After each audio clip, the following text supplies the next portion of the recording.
Actually, we were inside the office when we had the sound. Our office is same compound with where the helicopter fell.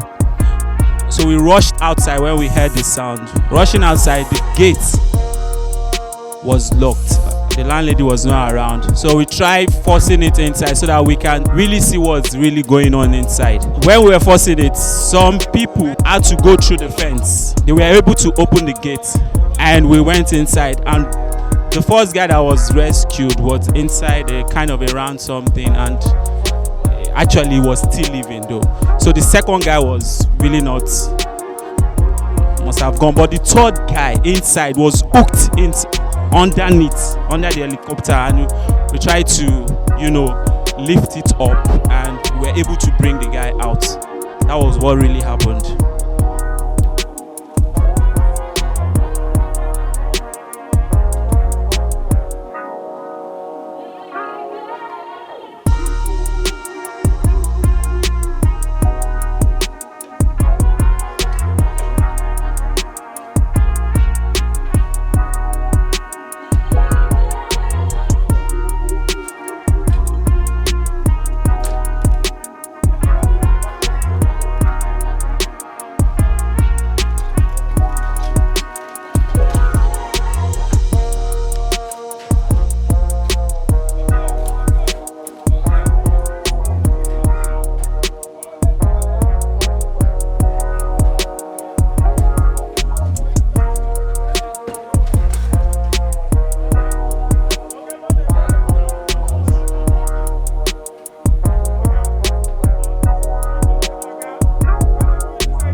Well, the incident occurred at 12 noon.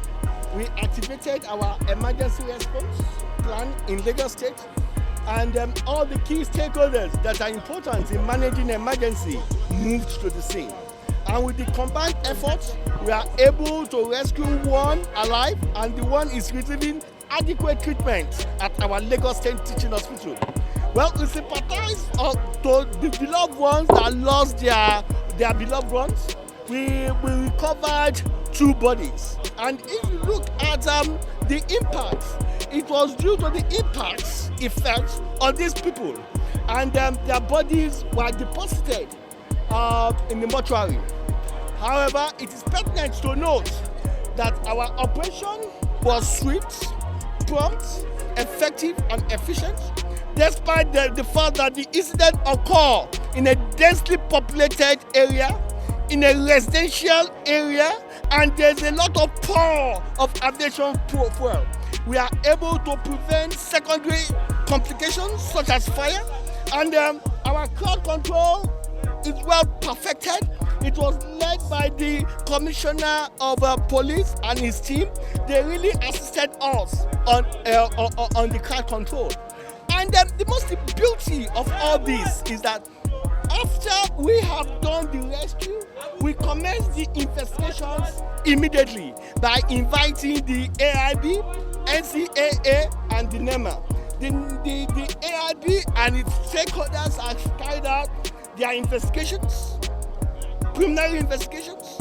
We are now moving the wreck to their compound.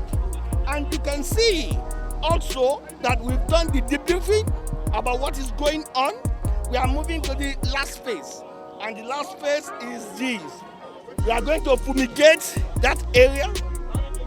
We are going to ensure the safety of the people in this area.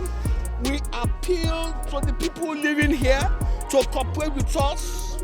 And in a short while, in less than 1 hour, we will commence fumigation. However, we are going to subject all these buildings to integrity tests. Investigation is still ongoing. All what we did it under the watch of Mr. Governor, Mr. Babajide Olu-Shola Sanwo-Olu. We appeal to the people of Lagos State that they need to remain calm, cool, and collected, that they have a viable agency that is, everything is under control.